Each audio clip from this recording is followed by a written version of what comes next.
I believe that the state is very desperate in terms of coercing us, intimidating us and harassing us to support Raila Odinga. And we have refused. They have done everything to us. All that it remains now is to take away our lives. And we're asking the state, please, let's not go to that direction. We saw political assassinations in the 1970s during the era of President Jomo Kenyatta. That was Kenyatta 1. We hope that in Kenyatta 2, there will be no political assassinations. And we are apprehensive. You know, we have seen Dennis Itumbe being threatened by gun-toting police officers from the DCI. And we don't know what they are planning next. So we are apprehensive, but we are appealing to the government to do everything to us. You know, prefer trumped-up charges against us, seize our properties, send KRA to us, auction our properties if need be, stop our meetings, tear gas us, follow us everywhere. That is okay. That we can take.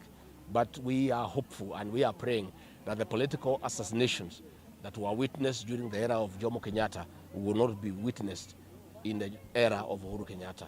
We had Kenyatta 1, there were political assassinations. We hope there will be no political assassinations in Kenyatta 2. Finally, other politicians are preaching or having one party in the Kenya region. Are you prepared to come and join? We brought multi-party democracy in this country in 1991. Everybody is free to join his own party. What we don't want our people to say that they are trying to form parties to pursue the interests of their regions, because those are personal interests. All those leaders are trying to have political parties to come and bargain positions. What we are saying ourselves, who are in the UDA in this region, we don't want to bargain positions. And we don't think positions are a solution to our problems. They are not a panacea to our problems, because we have faced such difficult economic times when one of our own is the president of this country. So we don't think if we bargain for a lesser position, it can change our fortunes. We are persuaded that the way to change the economic fortunes of our people is economic revival. We are willing to negotiate with Dr. William Ruto for a Marshall Plan to revive our economy.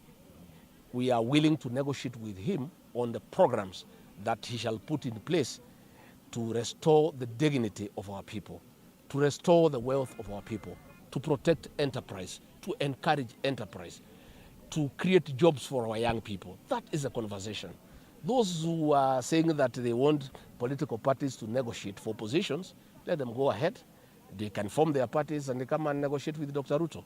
But ourselves, we are in UDA and we are negotiating from within. And for the record, we are not negotiating positions. We are negotiating economic programs. We are negotiating economic interventions. We are negotiating the sustainability of the economic measures that will be put in place to restore the dignity and the wealth of our people who have been reduced to beggars in their own country. President Mwai Kibaki left a happy lot. We were people who had money in their pocket. Enterprise was respected. Everybody had money. The money circulation in the local economy was steadfast. 9 years down the line, we have been reduced to beggars and paupers in our own country.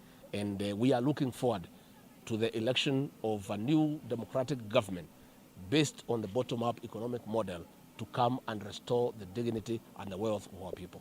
Thank you, just the same, or maybe an extension of Dr. William Ruto. Well, to start with, we are very saddened, extremely saddened that the president is bringing together the people who fought him with all their lives, people who have never voted for him, people who wanted him to go to The Hague and be hanged, people who did everything possible to make sure he does not ascend to the presidency.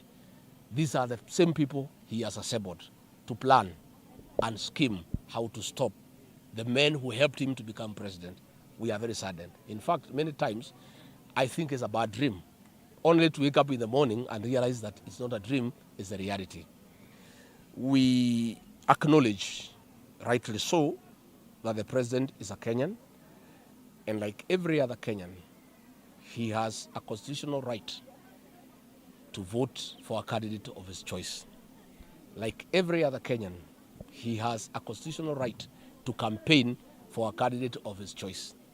Like every other Kenyan, he has a right to come up with a strategy on how to help his preferred successor to ascend to the presidency. Much as we respect his right to do so, we are appealing to him with a lot of humility and respect to extend the same to us. Allow us to exercise our constitutional and democratic right to back William Ruto. Let the president not use the criminal justice system to harass and intimidate those who support Dr. William Ruto. Much as we respect his right to back Raila Odinga, he should allow us to back William Ruto, because that is the essence of democracy. We wish the president well, and we have no problem with him. Let him push Raila Odinga, let him campaign for him, let him use state resources to try to help him, and we wish him well. What we want to tell him is that we'll meet at the ballot. But he also must be prepared for a tough fight from us, from the Hustler Nation. And the Hustler Nation doesn't need tribal coalitions. This is a huge coalition of hustlers.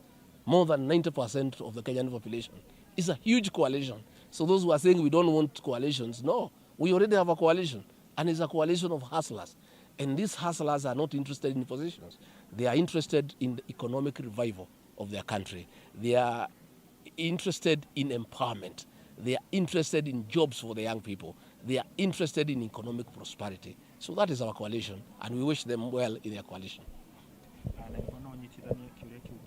Wa 2010 ndikurehi uthomithie kana mwaka wa 20 koria kiseria ndamuthaitha mutunyitire na mahoya mugatunyitira etagwo Njeri aumite guku twina na uigue mwathani ni agukongerera ingi nyingi atunda nduikagirio mahiga ni ihe barabara-ini no nginya githomo gitu kigitirwo na kamite ya CID Joy Wanjiru